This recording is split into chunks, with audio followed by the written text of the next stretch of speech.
Nous sommes effectivement à la Maison des Sciences de l'Homme, au même endroit que l'EDFAB. C'est aux portes de Paris, vers le parc ICAD et en limite d'Aubervilliers. Et donc nous, voilà, Pôle Média Grand Paris. Alors, on n'est pas un pôle de compétitivité, on est un pôle tout court. Du coup, je vais me concentrer sur les différences puisque tu en as déjà parlé. Le but, nous, c'est que nous sommes on va parler encore de cluster, un rassemblement de membres dont je vais parler. Cette fois dédié au secteur de l'audiovisuel, on va dire de l'image au sens large. Donc, nous, ça fait 15 ans qu'on existe, 115 membres, principalement, on va dire 85%, ce sont des entreprises du secteur de l'audiovisuel au sens large.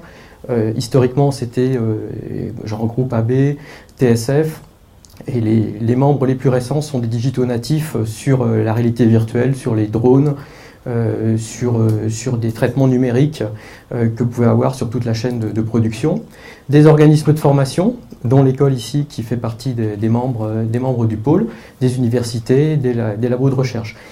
Et donc la différence entre les pôles de compétitivité et les regroupements d'entreprises comme le pôle Média Grand Paris, on va être plus en fait proche du marché, on va dire sur l'innovation, là où il y a une forte appétence à la recherche au niveau des pôles de compétitivité. Les secteurs d'activité, vous retrouvez les secteurs traditionnels de l'audiovisuel, genre cinéma, télé, animation. Et après, il y a des choses qui se sont rajoutées, comme l'archivage numérique, réalité virtuelle, réalité augmentée, et également le transmédia.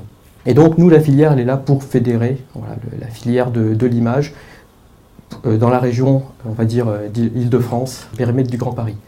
Voilà. Et ce qu'on apporte, ce sont à la fois des services aux sociétés, que ce soit sur du financement, que ce soit les aiguiller vers les bons guichets, vers des experts sur du juridique, sur le financement d'innovation, je reparlerai de l'éco-responsabilité après.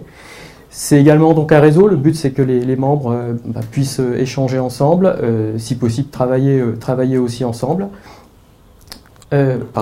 La veille, là ce sont des événements qu'on va organiser pour justement faire passer des informations sur des nouvelles tendances. Les 2 derniers événements qu'on a fait, il y en avait un qui était sur la réalité virtuelle et le jeu vidéo en octobre dernier, et la semaine dernière c'était sur la blockchain et l'audiovisuel. Donc là c'est vraiment des choses qui sont naissantes pour notre secteur. RSE, c'est responsabilité sociale et environnementale et développement durable.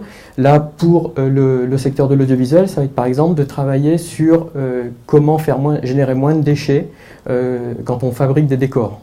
Parce que c'est surtout quand on les détruit qu'on fait des déchets. Multi-écran ou transmédia, là l'idée c'est d'avoir des choses qui vont être plusieurs formats associés entre par exemple un film ou un documentaire qui va être associé avec une application mobile ou un site web ou autre chose. Et là, pour donner un exemple, tous les ans, là, on a fait, c'est la 5e année qu'on le fait. Donc la marraine de l'événement cette année, c'est Voyez la Caire qui était aux Nouvelles Écritures à France Télévisions. Et là, le but de cet appel à projet, c'est d'avoir des projets qui mixent à la fois du contenu et de la techno. Donc ça peut être un documentaire et puis une capsule en réalité virtuelle. Et le but de cet accompagnement, c'est à la fois de faire profiter de formations en rapport avec leur sujet pendant leur accompagnement, de coaching avec des personnes qui sont réputées du secteur du transmédia, pour accélérer la maturation de leur projet, d'en faire la promotion sur des salons, leur permettre de pitcher. D'ailleurs, la formation au pitch fait partie des formations qui sont proposées. Voilà, donc c'est vraiment l'association entre du contenu et de la technologie. Et je terminerai juste pour faire une petite différence compétences par rapport au métier. Dans nos activités, on travaille justement sur les nouvelles compétences numériques. On a fait des choses en partenariat avec Pôle emploi audiovisuel spectacle et avec l'école ici également, par exemple sur des CV numériques où ce que l'on cherche à présenter, il ne s'agit pas d'un métier en tant que tel, parce que ok, il y a des nouveaux métiers, mais il y a aussi beaucoup de métiers qui sont des métiers qui évoluent, et finalement ce sont des nouvelles compétences numériques qui vont s'ajouter à des métiers existants.